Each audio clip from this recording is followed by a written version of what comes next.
Muy buena noche a todos los que semana a semana siguen este estudio bíblico, Sola Escritura, un recorrido por la Biblia. Damos la bienvenida. Estamos estudiando en este tiempo el Evangelio según Mateo y específicamente nos toca la segunda parte del capítulo 8. Si usted se ha perdido alguno de los capítulos y quisiera eh, pues estudiarlos de nuevo, le cuento que en el YouTube de Iglesia Verbo Zona 16 quedan grabados. En el Facebook quedan grabados por un tiempo, pero después de cierta cantidad de días, Facebook da de baja las transmisiones hechas en vivo, así como estas. Así que sean todos ustedes bienvenidos. Vamos a ir a nuestro texto del día de hoy. Como dije, la segunda parte del Evangelio según Mateo, del versículo 18 vamos a estudiar hasta el 34. Entonces vamos a ir acá, vamos a ponerlo a la vista de todos. Vamos al primero del 18 al 22. Jesús se ha movido a la región de Galilea, en donde va a pasar una gran parte de su ministerio, y específicamente en la ciudad de Capernaum. Él hizo como el centro de operaciones de su ministerio por largo tiempo. Otra cosa importante antes de leer es que los evangelistas no necesariamente narran todos los hechos en manera cronológica, eh, debido al propósito que ellos tienen para presentar su evangelio. Así que en algunas ocasiones algunos pasajes fueron ejecutados, se llevaron a cabo en un tiempo posterior. Parece ser justamente que esta narrativa del 18 al 22 tiene esa característica. Algunos estudiosos lo ponen cronológicamente más adelante. Pero leamos qué dice acá y vamos a comentar en nuestra Biblia en paralelo, en la forma como lo hacemos. Dejamos que la escritura interprete la escritura. Así que dice de esta manera: viéndose Jesús rodeado de mucha gente, mandó pasar al otro lado. Y vino un escriba y le dijo: Maestro, te seguiré a donde quiera que vayas. Jesús le dijo: las zorras tienen guaridas y las aves de los cielos nidos, mas el Hijo del Hombre no tiene dónde recostar su cabeza. Otro de sus discípulos le dijo: Señor, permíteme que vaya primero y entierre a mi padre. Jesús le dijo: sígueme, deja que los muertos entierren a sus muertos. Analicemos esta primera porción que tenemos en esta noche, versículo 18 en adelante. Ok, dice acá que cuando Jesús vio a la multitud, una muchedumbre, dice la Biblia textual, dio orden para pasar al otro lado del lago. ¿De qué estamos hablando acá? Toda esta región de Galilea, eh, pues una parte muy importante es que, déjeme ver, estoy buscando aquí, ok, sí, que el mar de Galilea o el lago de Galilea, pues es importante en todas estas narrativas, porque la mayoría de pueblos y lugares están alrededor del lago, de este mar de Galilea, que como mencionamos la semana pasada, está varios metros, unos 200 y pico metros bajo el nivel del mar. Aquí le acabo de poner un pequeño mapita. Este resalta la ciudad de Capernaum, en donde Jesús, como dije, volvió este lugar su centro de operaciones. Entonces, en esta narrativa no dice dónde estaban y hacia dónde iban, pero dice justamente que Jesús dio instrucciones de pasar al otro lado. Este mapa que he puesto acá está orientado de norte a sur, en esta forma. Y pues uno ve ahí varios nombres de pueblos que no son familiares y otros que probablemente no, ¿verdad? Entonces regresemos a nuestro texto y sigue diciendo esto de esta manera. Se le acercó un maestro de la ley y le dijo, maestro, te seguiré a donde quiera que vayas. En las versiones más formales, la Reina Valera y la textual, dice que vino un escriba. Los escribas tenían la tarea de estudiar, pero también de copiar los documentos bíblicos. En ese tiempo no había ninguna otra forma de hacerlo más que a mano y debían ser sumamente cuidadosos para no transcribir literalmente lo que tenían el documento original. Pero también ellos estudiaban los documentos y pues daban su interpretación de lo que creían que las escrituras decían. Eh, Aquí dice justamente en la NBI un maestro de la ley en lugar de decir un escriba. Así lo ponen también las versiones parafraseadas, la que tenemos hoy acá en la NTV y la palabra de Dios para todos. Interesante porque muchos de los religiosos de ese tiempo, no quiere decir todos, rechazaron a Jesús, rechazaron sus enseñanzas, rechazaron sus afirmaciones y ellos fueron justamente los que desde muy temprano en su ministerio empezaron a oponerse y a fraguar cómo matarlo. Eso lo dice la Escritura desde el inicio de su ministerio. Por eso es que Jesús se alejó de la región de Jerusalén, donde tradicionalmente residían todos los miembros del Sanedrín, el consejo religioso de los judíos. Ahora, este escriba o maestro de la ley le dice, te seguiré a donde quiera que vayas. Y Jesús le da una respuesta bastante interesante, porque le dijo, las zorras tienen madrigueras, estoy leyendo la NBI, y las aves tienen nidos, pero el Hijo del Hombre no tiene dónde recostar su cabeza. Esto era literal, o sea, no estaba aferrado a ninguna posesión, casi siempre se hospedaba en donde le daban chance. Y esa misma respuesta la dio Jesús en varias ocasiones, cuando estaba empezando a reclutar sus discípulos. Uno de los discípulos le dijo, ¿dónde moras? Ven y ve. Pero le dan una respuesta muy, muy similar a esto, que el Hijo del Hombre no tiene ni siquiera dónde recostar la cabeza. ¿Qué está queriendo decir Jesús con esto? Que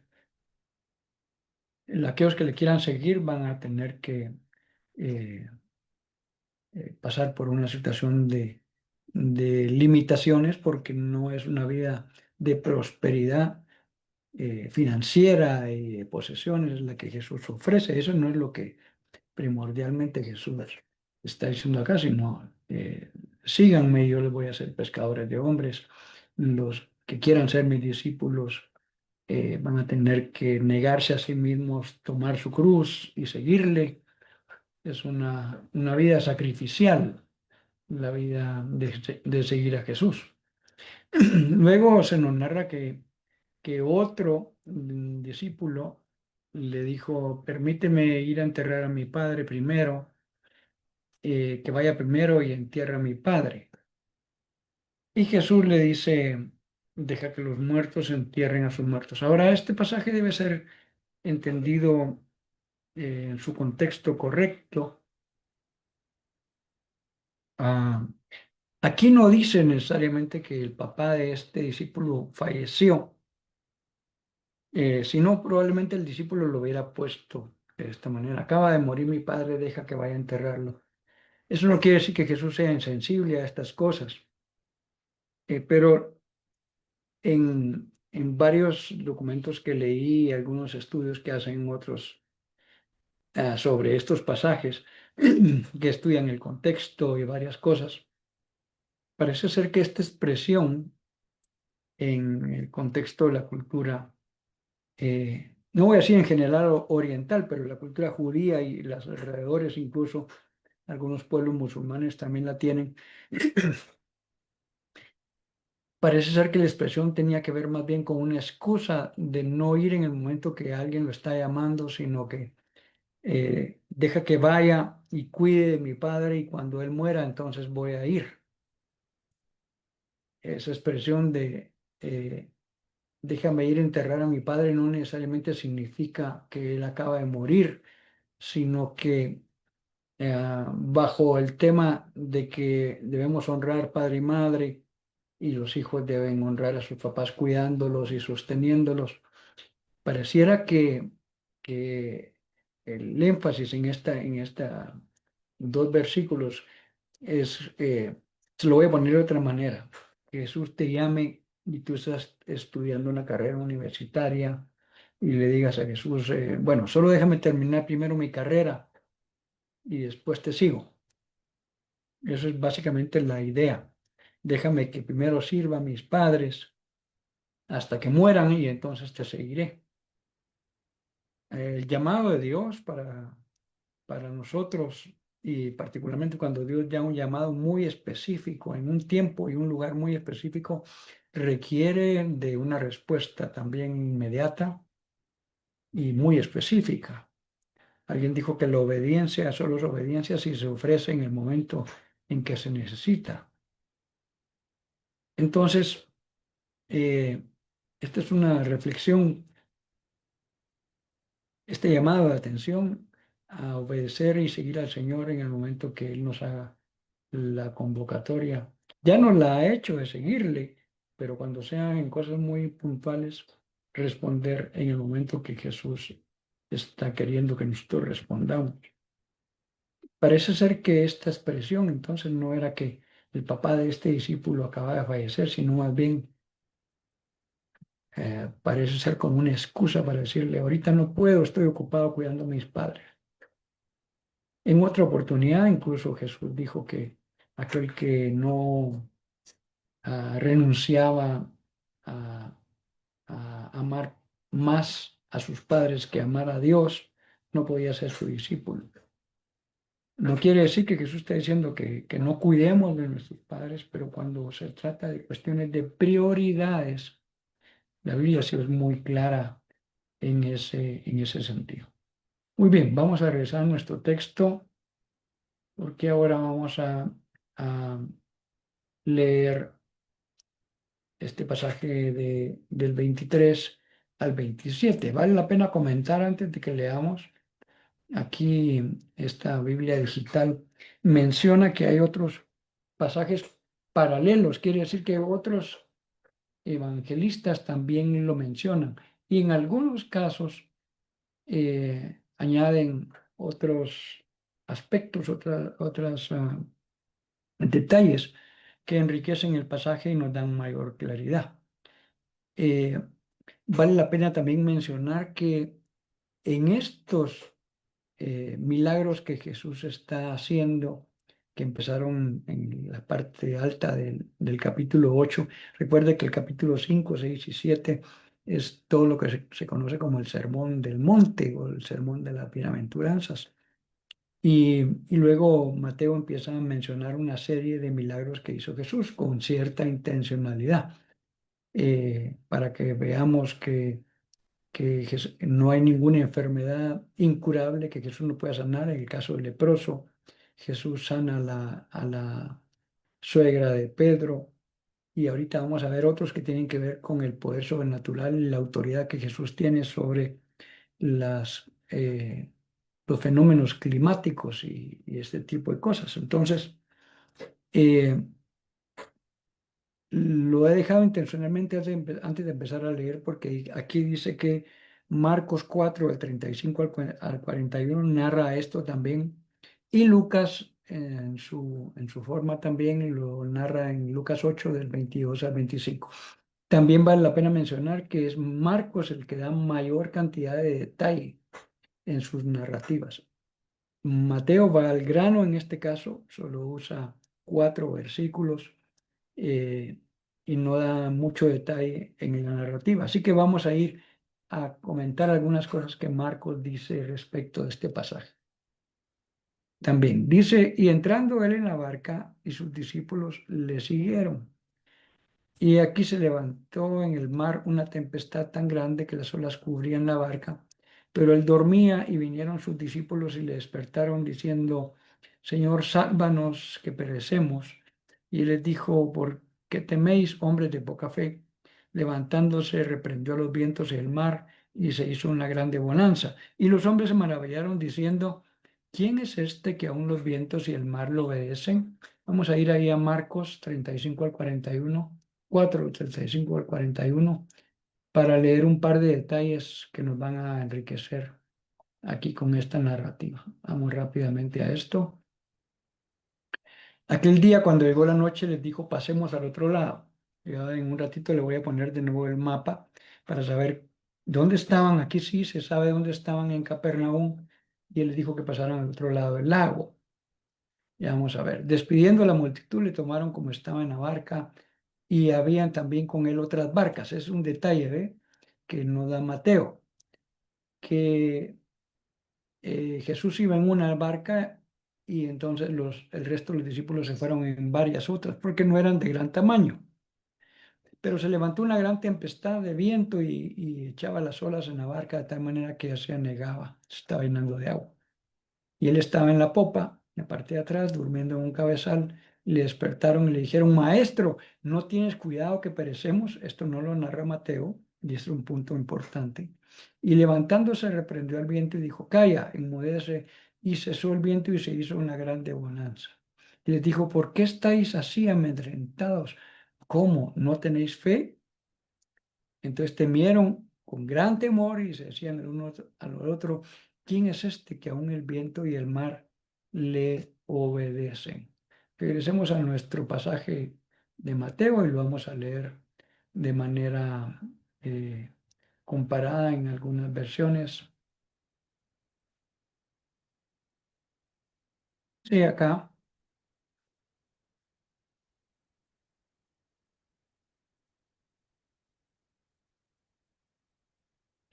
voy a poner el mapa, perdónenme un momentito, antes de analizar el pasaje. De nuevo, aquí tenemos el mapa y el puntero está señalando la ciudad de Capernaum, que está al norte del mar de Galilea. Él dijo que pasaran al otro lado y ya se va a dar usted cuenta por la siguiente porción de Mateo que ellos llegaron a la región de Gadara y más específicamente a una ciudad de estas de región que en algunos lados se le conoce como Decápolis, eran 10 ciudades. Eh, Dice en Lucas que llegaron a la ciudad de los Gergesenos, y había una ciudad que se llamaba así en esta región. La región en general, pues aquí no hay contradicción, porque algunos dicen llegaron a Gadara y otros dicen a la región de los Gergesenos. Está simplemente mencionando que la región completa se le llamaba la región de Gadara. Por eso a los endemoniados que estaban ahí se le llama gadarenos también o gergesenos. Gergesenos más por la ciudad, Gadara más por la región. Aquí aparece un puntito abajo donde dice Gadara, ¿verdad? Bueno, ahora sí regresemos a comparar nuestro pasaje y sacarle provecho a esta herramienta que puede poner varias eh, versiones al mismo tiempo. ¿Ok? Subió a la barca y sus discípulos le siguieron. Mateo no dice que él dijo, vamos del otro lado del lago, ¿verdad? Y cuando iban, eso sí, se levantó en el lago una tormenta tan fuerte que las olas inundaban la barca, pero Jesús estaba dormido. Marco nos dice que estaba dormido en la parte de atrás de la barca donde él iba. Iban otras barcas, ya mencionamos también. Los discípulos fueron a despertarlo, Señor. Gritaron, sálvanos que nos vamos a ahogar. En Marcos, este clamor es más específico y más bien parece, para ser bien francos, una queja. Señor, ¿no te da cuidado que nos estamos ahogando? O sea, ¿no te interesa? Como dije, parece más un reclamo. Eh, Y aquí parece más un llamado de auxilio. Sálvanos que nos vamos a ahogar. Y él les recrimina su falta de fe. ¿Dónde está su fe? Dice, ¿por qué se amedrentan o por qué tienen miedo? Aquí lo pone al revés. Hombres de poca fe, les contestó, ¿por qué tienen tanto miedo? Esto es un punto importante para entender cómo funciona el tema de la fe y el miedo. Y he visto algunos memes que dicen, eh, a mayor fe, menos miedo. Pero también funciona lo contrario. A menos fe, mayor miedo. Y tiene mucho sentido de acuerdo a lo que Jesús enseña en varias partes acá. Cuando los discípulos y nosotros podemos decir ahora en estos tiempos, nos falta fe, nos empieza a entrar el temor y el miedo. Por eso Jesús les dice, ¿verdad? ¿Dónde está su fe? ¿O no tienen fe? Se levantó y reprendió a los vientos y a las olas y todo quedó completamente tranquilo. En Marcos decía que hubo una gran tempestad y que luego de que Jesús reprende a los vientos y el mar, hubo una gran paz, una gran tranquilidad, ¿verdad?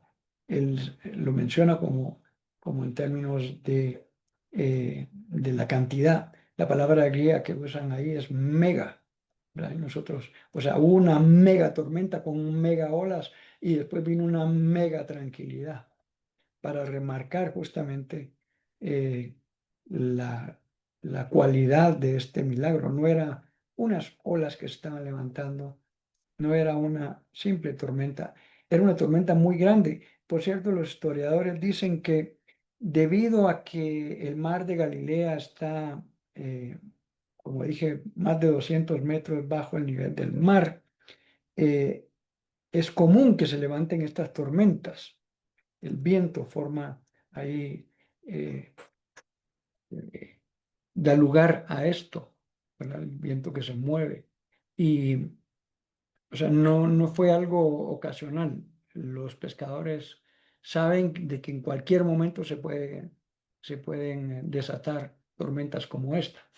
Un ejemplo interesante de esto es en Guatemala tenemos un lago muy hermoso, el lago de Atitlán, y debido a la colocación del lago, al factor de altitud, de montañoso, etcétera, a cierta hora las aguas se encrespan y empiezan a formar, tal vez no una megatormenta como esta, pero sí, eh, ya incluso está prohibido navegar para los lancheros que trabajan en esto después de ciertas horas porque el mar se pica, este lago se pica y eso sucede todos los días. Aún le han puesto nombre a este fenómeno. Entonces, dicen los estudiosos del contexto y del clima que eso suele pasar, pero eh, es instantáneo, digamos así. O sea, no hay aviso de que algo así se va a formar de repente, ¿verdad? Se forma. Dice que los discípulos estaban asombrados y decían, ¿qué clase de hombre es este que hasta los vientos y las olas le obedecen? Esto es el trasfondo de Mateo al narrar este milagro. Eh, Hasta los vientos y el mar le obedecen. ¿Quién es este hombre? También llama la atención de que hasta este momento los discípulos no habían entendido realmente quién era Jesús. Le seguían, estaban con él, pero la revelación de quién era Jesús aún no había llegado a sus mentes y a sus corazones. Están asombrados. Y esto es lo que Mateo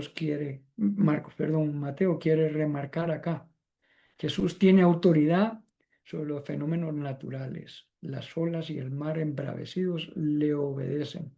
Ya él puso en otros milagros allá arriba que Jesús tiene autoridad sobre las enfermedades incurables como la lepra. Jesús tiene autoridad sobre una fiebre que tenía la, la mamá no, perdón, la suegra de Pedro. eh, Jesús puede decir nada más una palabra y una persona que ha estado paralítica por tiempo es instantáneamente restaurada su salud. con solo decir una palabra.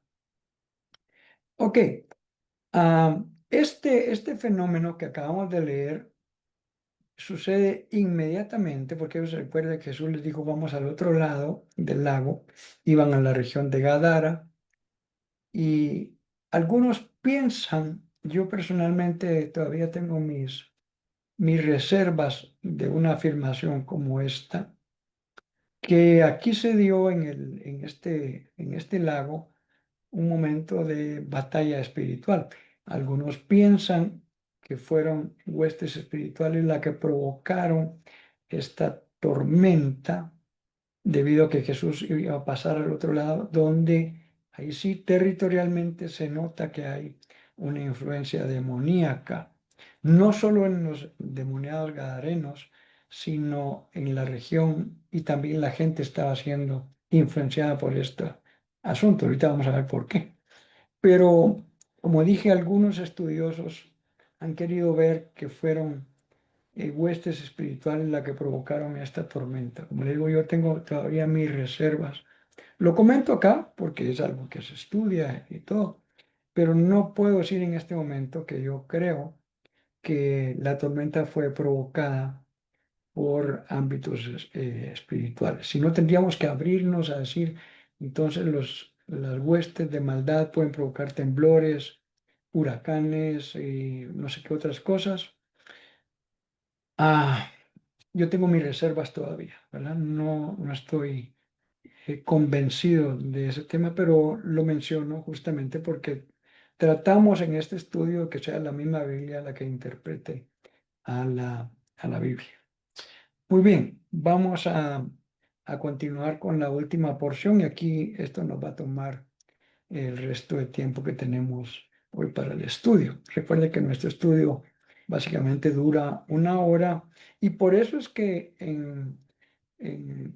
ya estudiamos el Evangelio de Marcos, y ahora nos encontramos estudiando Mateo y nos dimos cuenta de que para poder profundizar un poquito no nos daba tiempo estudiar un capítulo en cada lección que hacemos acá, porque tendríamos que ir demasiado rápido y no podríamos entrar en algún detalle interesante o que algo que nos deje una riqueza, no solo para el conocimiento, sino para un reto para nuestra forma de vida.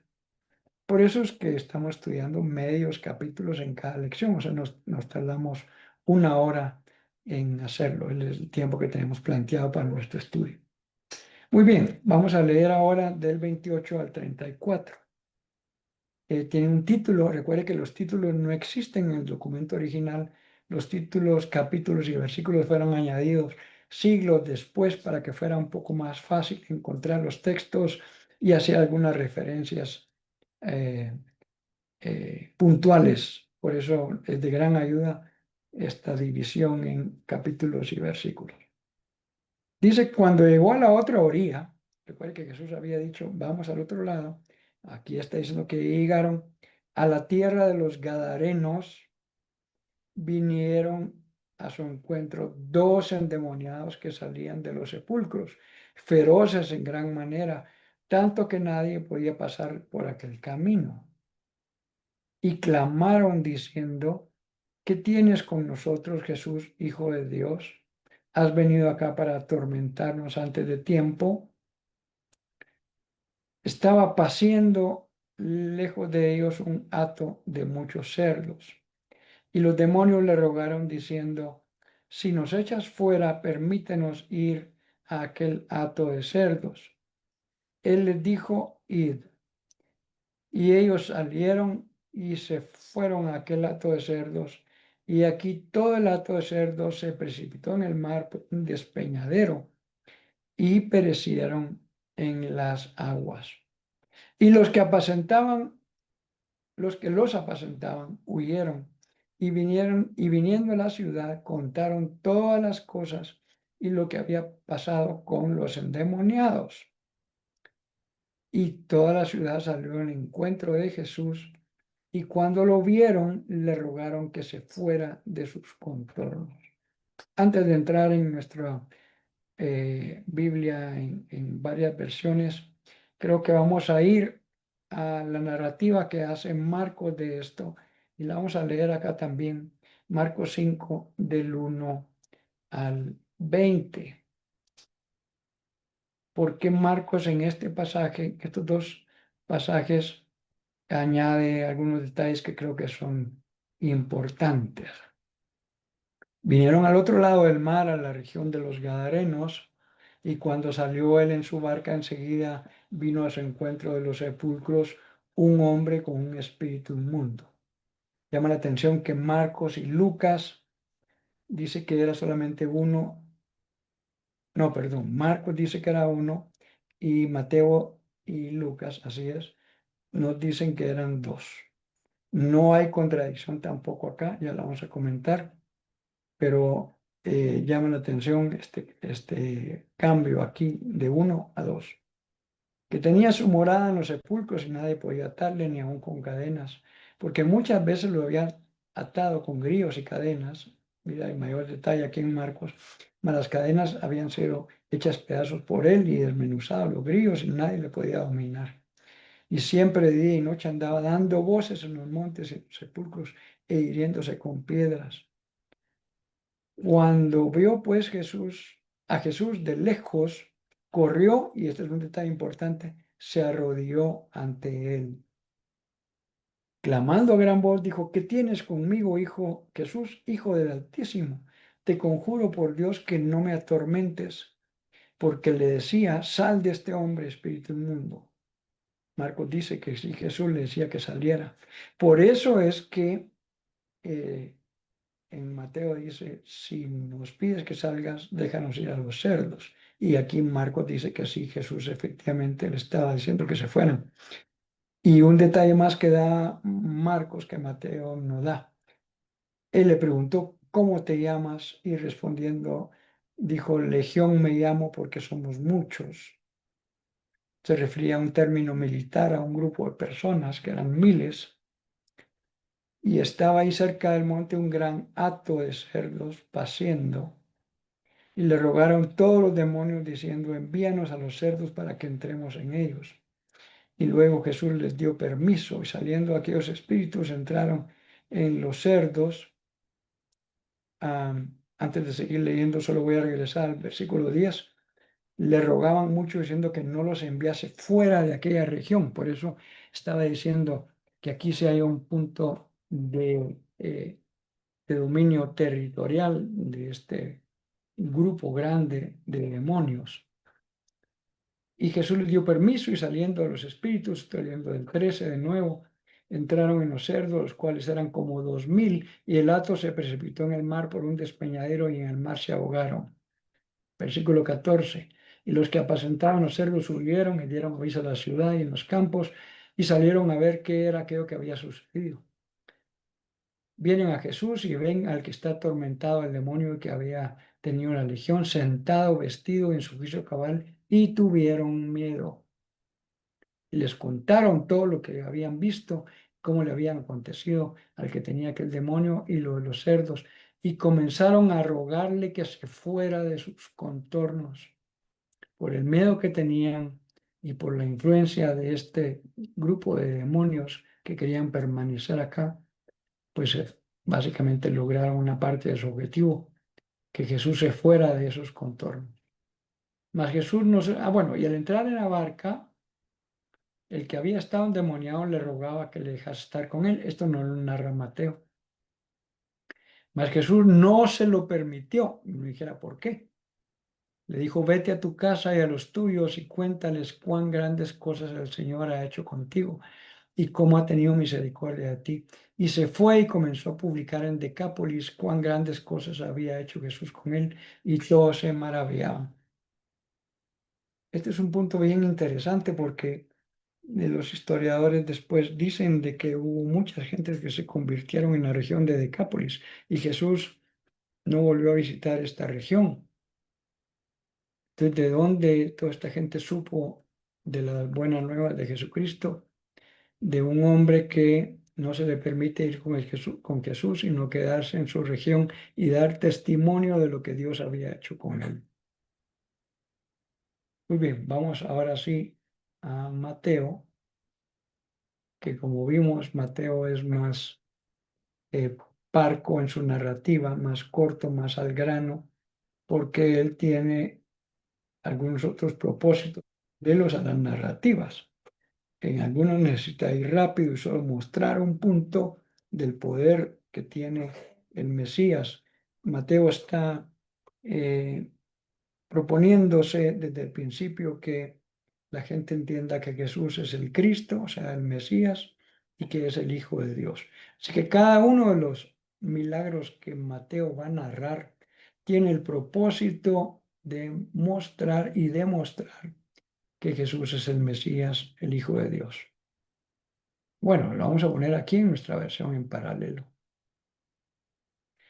Vale la pena mencionar que Lucas dice que llegaron a la región de los Gerasenos en lugar de Gadarenos. Y ya dijimos que no hay contradicción, sino simplemente uno está refiriendo a una ciudad en específico, de Gerasa, y otros, como Marcos y Mateo, se refieren a la región de Gadara, los Gadarenos.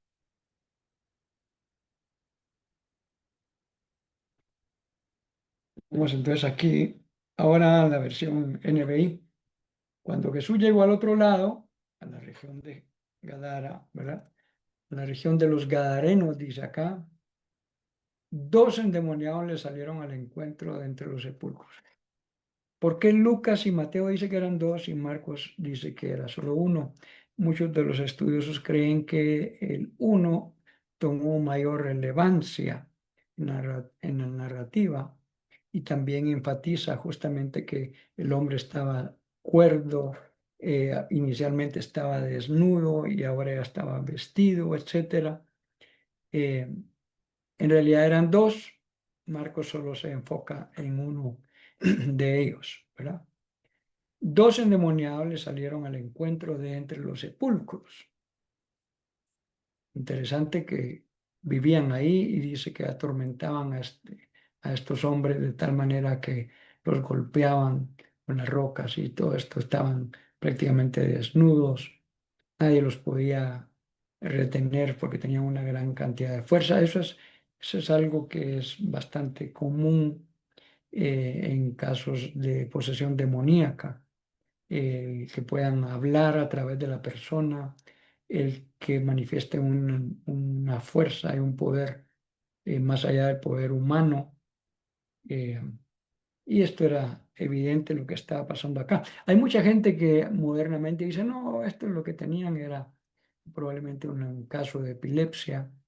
Es muy claro en la narrativa, en varios detalles, que este era un caso claro de, valga la redundancia, de posesión demoníaca.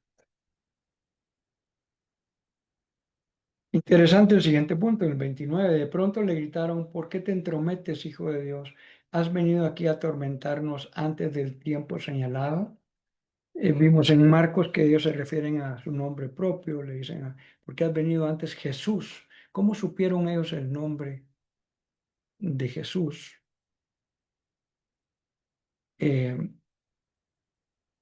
Ese es el nombre terrenal que le dan la instrucción a los papás de Jesús para ponerle, pero el nombre y la función de el Mesías estaba predeterminado incluso antes de la fundación del mundo. Entonces ellos sabían quién era Jesús, incluso sabían a qué había venido y sabían también que Jesús va a venir por segunda vez, de una manera muy diferente como vino la primera. En la primera vino a mostrar que él era el Mesías y que es el Hijo de Dios y que tiene poder sobre todas estas cosas, pero también poder para perdonar pecados y para salvar nuestras vidas. Entonces, por esa razón es que ellos le dicen, ¿por qué te entrometes? ¿Por qué has venido antes de tiempo? Ellos saben, los demonios y las huestes de maldad saben que Jesús va a venir una segunda vez para juzgar a vivos y muertos y a juzgar a las huestes espirituales de maldad. Por eso es que ellos le dicen de esta manera, ¿por qué vienes antes del tiempo señalado? Esa es una cosa bien, bien interesante. Y Ya vimos en Marcos que hay una charla de cómo te llamas y esto y lo otro. Y ellos le piden permiso porque Jesús le estaba diciendo que salieran de este hombre, de estos hombres, porque eran dos entonces, y le dicen, si nos echas fuera, no nos echas fuera de esta región, déjanos que nos vayas a este hato de cerdos. Y Jesús les dice, vayan, ¿verdad? Esto es lo que dice, a cada cierta distancia estaba ellos paseando una gran manada de cerdos. ¿Por qué es importante el punto de los cerdos? Pues alguien puede decir, bueno, pudieron haber sido vacas, pudieron haber sido... Miren, esta región al otro lado del río Jordán, así se le llamaba popularmente, al otro lado del Jordán, estaba habitada ya para este momento por mucha gente que era pagana. Los judíos le llamaban obviamente gentiles, pero sí había mucha idolatría y mucha perdición en todo este sector. El hecho de que fueran cerdos tiene una gran significancia porque los judíos tenían un mandato en la Torá de no comer carne de cerdos, ni tocar ni siquiera los cerdos, era un animal inmundo. O sea que se supone que en Israel no debían tener crianza de cerdos, ni mucho menos comerlos. Aquí entonces tienen un gran hato de cerdos.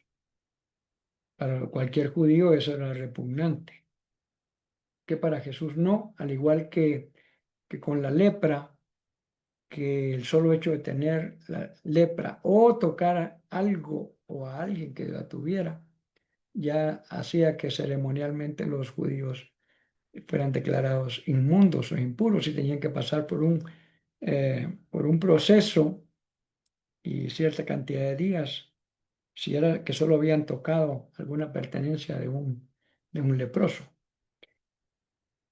Entonces, cualquiera que tenía relación con alguien que cultivara o más bien criara cerdos o los vendiera, pues también era razón para perder su purificación.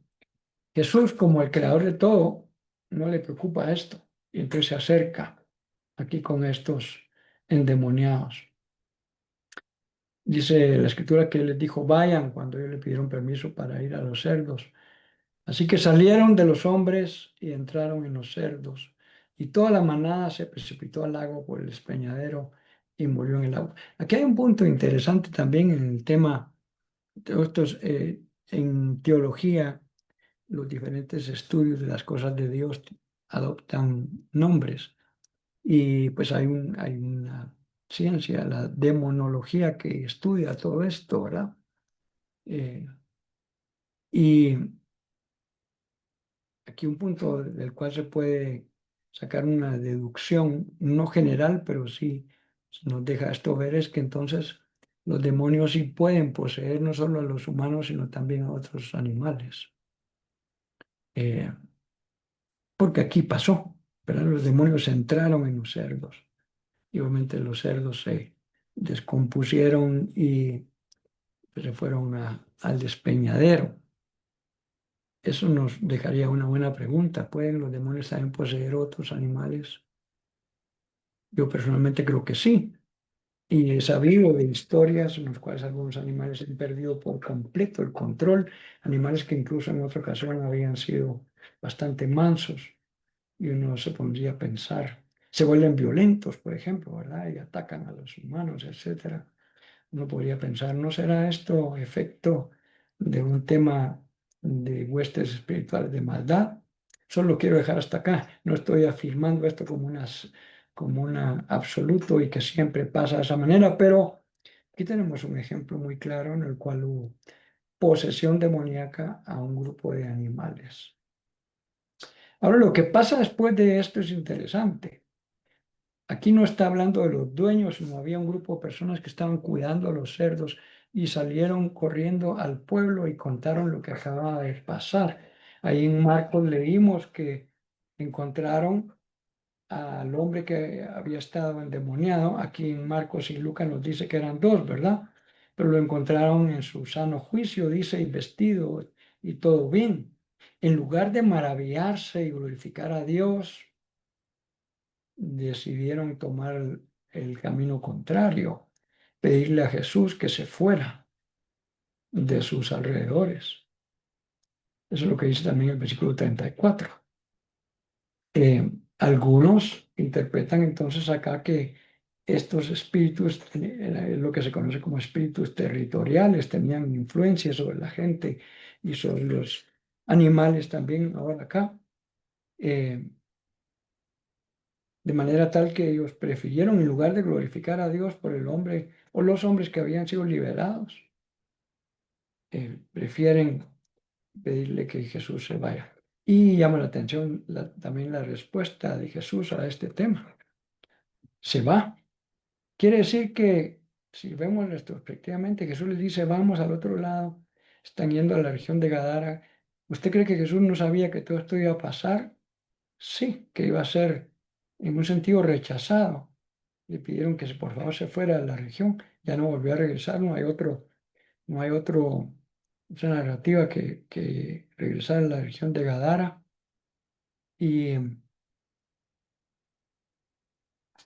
básicamente todo este viaje y el problema de la tormenta y todo lo demás sucedió para que estos dos hombres pudieran ser salvos y ser liberados. Jesús sí lo sabía, sabía que iba a ir específicamente a una misión para bendecir y liberar a estos dos hombres. No hiciera tanto esfuerzo para eso, sí. Se recuerda la parábola que Jesús dijo, que el buen pastor deja a las 99 y va por la oveja que está perdida y descarriada. Específicamente esto hizo Jesús. Pasó al otro lado para ir a liberar a estos dos hombres. La narrativa de Marcos añade que eh, le piden que si pueden ir con ellos y Jesús no los deja. En varias ocasiones Jesús hace esto y les dice a los que reciben un milagro, vayan con los suyos y muéstrenle las maravillas de lo que Dios ha hecho con ustedes. Estos ex endemoniados siguieron las instrucciones de Jesús y como dije, algunos historiadores dicen que hubo bastante gente que se convirtió a ser seguidores de Jesús en la región de Decápolis. Y si Jesús no volvió a ir, entonces quiere decir que la obediencia, el efecto de lo que estos hombres, a veces cuesta porque uno casi siempre se ha acostumbrado a hablar de un solo endemoniado, de lo que hicieron estos hombres fue muy significativo para que mucha gente conociera del Señor. Eso también, esa tarea nos corresponde también a nosotros, el testificar de lo que Dios ha hecho en nosotros. Porque ciertamente la fe viene como resultado del oír, pero también cuando alguien testifica de lo que Dios ha hecho y cómo la palabra de Dios ha sido eficaz en nuestra vida, otros toman también confianza y fe para seguir este mismo camino. Así que aquí tenemos un grupo de gente que tiene miedo, dice, estaba leyendo con otros estudiosos que en varias ocasiones cuando Dios se muestra con poder, ya sea un milagro o algo, viene gran temor al hombre. ¿Qué tipo de temor? Un temor de asombro, un temor de que se maravillan. Y algunos lastimosamente reaccionan mal a este temor. Esta gente de la región de Gadara precisamente reaccionó mal en lugar de aprovechar la bendición de que el Mesías había llegado, el creador del universo estaba en su pueblo, le piden que por favor se retire. Jesús accede y regresan de nuevo a su base de operaciones en Capernaum. Eso lo vamos a ver expresado la otra semana cuando veamos la primera parte del capítulo número 9. Muy bien, estamos llegando al final de nuestro estudio de hoy. Vamos a aprovechar para saludar a algunas personas que han estado con nosotros a través del Facebook de Iglesia Verbo Zona 16. Saludamos a Magda de López, a Mimi López también, que han estado esta noche con nosotros, qué privilegio tenerles acá. Y a Silvita Carolina Acevedo y su hijo también, que son fieles oyentes de este estudio bíblico. También saludamos a Guillermo López, según entiendo, hasta por allá por la zona 19 y regiones aledañas. Te enviamos un abrazo, hermano. También a Ingrid Xiomara Abraham, qué bueno que estuviste con nosotros. Y te invitamos a poder conectarte aquí cada semana. Ingrid se congrega en la iglesia Verbo de allá de la zona 21 en Guajitos. Bueno, ahora ya no es Guajitos, fue en Atanasio, la iglesia Verbo de Atanasio, eh, que queda justamente en esta calzada Atanasio. Y también Marcos Contreras ha estado con nosotros en esta oportunidad y a través de el Zoom de Sola Escritura se han conectado esta noche también Brendita Aquino y Berta Barrera Chusita, como de cariño la conocemos. Les invitamos a que no se pierdan el estudio el inicio del capítulo 9 y puedan estar con nosotros entonces la otra semana. Vamos a despedir nuestra transmisión bendiciéndoles y agradeciéndoles el honor de su acompañamiento esta noche. Que Dios les bendiga. Despedimos nuestra transmisión de fe.